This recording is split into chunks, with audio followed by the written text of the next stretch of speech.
जब कभी भी हम आध्यात्मिक ग्रंथों को पढ़ते हैं, हमारे दिमाग में बस एकमात्र आत्मा की बात डाल दी जाती है। एक ही चीज समझाई जाती है, आत्मा आत्मा आत्मा।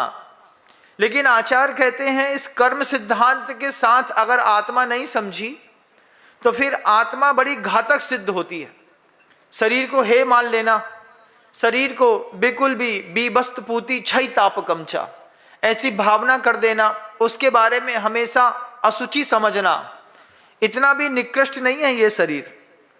हालांकि शरीर से आप कुछ उत्पन्न नहीं कर सकते, मृत्यु के उपरांत किसी के काम नहीं आता, लेकिन इसी में रत्नत्रय पलता है, इसी में सम्यक ज्ञान पलता है, इसी में केवल ज्ञान पलता है, इसी में आदमी को इस संसार का सबसे सर्वोत्कृष्ट वैभव प्राप्त होता है।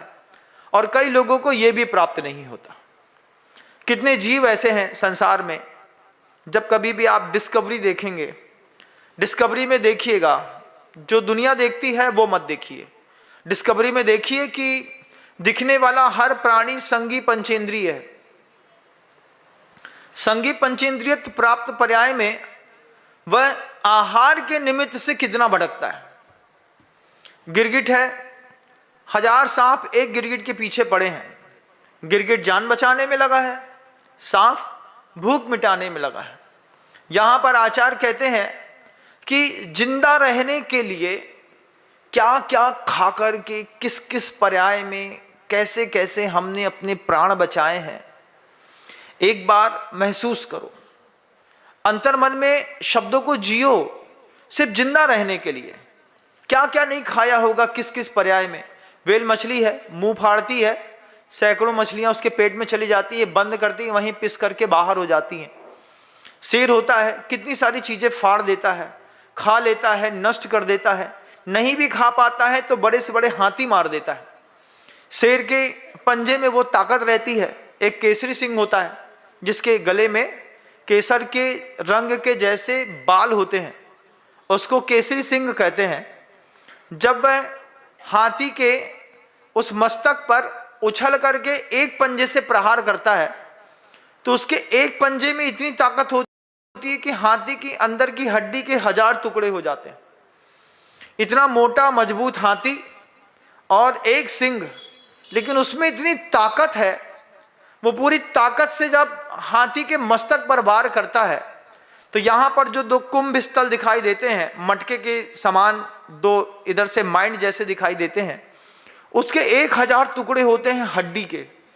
इतनी मजबूत हड्डी शेर तोड़ देता है। उसमें से जितना खा सकता है खाता है, लेकिन हाथी मार देता है।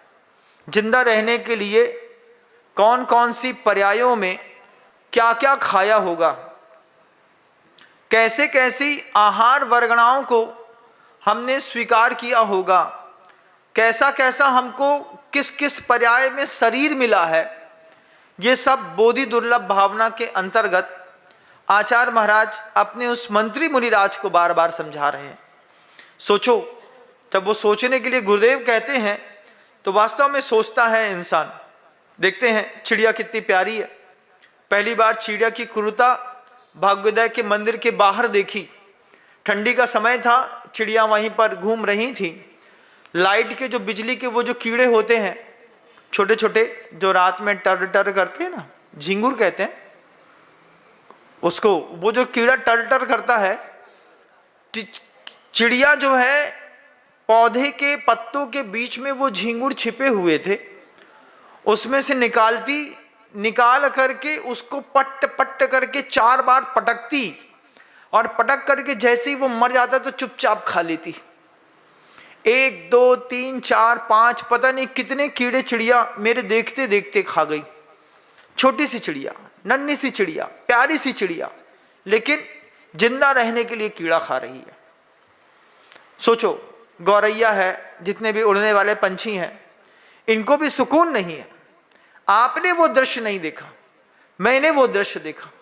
कबूतर उड़ रहा था, उड़ते हुए कबूतर को ऊपर से ही चील आई और वहीं के वहीं पकड़ करके आसमान से ही उठा करके ले गई। बीना बाना के जंगलों में जब जंगल के लिए गए थे, वहां पर खुले शुभ्र आकाश में गाय, एक भैंस मरी हुई थी। मरी हुई भैंस पर चीलें ऊपर से मंडरा रही थी, और चीलें मंडरा रही थी, वहीं से कुछ कबूतर अपनी यात्रा को डर के किनारे से संपन्न कर रहे थे। ऊपर की ऊपर ही एक चील ने कबूतर को उठा करके वहीं के वहीं दबोच लिया। जब पहली बार आसमान में इस तरीके का दृश्य देखा, तब लगा जीव कहीं सुरक्षित नहीं है। वो कबूतर अपने स्थान से चला होगा ये सोच करके कि दूसरे स्थान तक पहुंच जाएंगे, यहाँ पर चील बार बार घूम रही हैं, कोई मार न दे। उसमें से एक कबूतर आसमान में ही फंस गया। अपन सोचते हैं आसमान में बड़ा सुकून है, वहां पर कोई हिंसा नहीं होगी, वहां भी हो जाती है। इस बागीदौरा नगर में निकलता हूं तो देखता हूं कई जगह बाहर की डोरियों पर बहुत सारे कबूतर बैठे रहते हैं, यात्रा करते रहते हैं। जितनी बार उनके नीचे से निकलता हूं यही सोचता हूं जिंदा रहने के लिए ये कहां पर बैठ करके रात गुजारता है। सोचिए, हमको आपको तो कितनी सुविधा है, कमरा मिलता है, तख्त मिलता है, पाटा मिलता है, उसमें विश्राम कर लेते हैं। कबूतर कहां पर बैठ करके विश्राम करता है? उसकी नींद कैसी होती होगी, कैसे वो सोता होगा वहीं पे रात भर बैठे बैठे। कब वो झपकी आती होगी, कब वो अपनी नींद पूरी करता होगा। सुबह फिर अपने पूरे समूह के साथ अपने जीविकोपार्जन के लिए, प्राण बचाने के लिए वो फिर यात्रा पे घूमते घूमते घूमते निकल आते हैं। महाराज, दिन में सो लेते होंगे कबूतर, बड़ा मुश्किल होता है। दिन में भी कबूतर अगर सो गया ना तो बिल्ली कब पकड़ करके ले जाए कौन जानता है। ये विचित्रता गृहस्थों को दिखाई नहीं देती, ये विचित्रता चिंतन करने वाले साधुओं को दिखाई देती है। क्योंकि आचार्यों ने वैराग्य के उत्पादन के लिए इस तरीके की जो पवित्रतम भावनाएं ग्रंथों में रखी हैं, उसके चिंतन करने के लिए थोड़ा विश्राम चाहिए। दुनिया की हाव भाव वाले लोगों को क्या मतलब कौन सा कबूतर मारा, क्या मतलब कहां पर चिड़िया मर गई, क्या मतलब कहां पर मुर्गा मर गया, खरगोश मर गया, आपको इससे फुर्सत नहीं है। आप एक ऐसी अंधी दुनिया में जीते हैं जिस अंधी दुनिया में जिंदा रहने के लिए किसी को भी मारा जा सकता है और कभी भी मारा जा सकता है। शादी विवाह में सगाई होती है, शादी होती है, वो एक सफेद फर वाला टोपी पहनते हैं। आपके यहाँ पहनते हैं नहीं पहनते नहीं पता, लेकिन पहन करके फेरे पड़ते हैं। अब पता चला कि वो सारे के सारे जितने भी फर में लगे हुए पंख हैं, वे सारे के सारे पंख कबूतर के हैं, चिड़िया के हैं, किसी गौरैया के हैं। लेकिन मिलती है और हम पहन लेते हैं। हमने पूछा नहीं कि इसमें हिंसा तो नहीं हुई, आपके शौक के लिए कोई मारा तो नहीं गया। अगर कोई मारा गया तो एक बार चिंतन तो करो। जय जिनेंद्र, अगर आपको मेरी वीडियो अच्छी लगती है तो प्लीज़ मेरे चैनल को लाइक करें, शेयर करें और सब्सक्राइब करें। Thank you.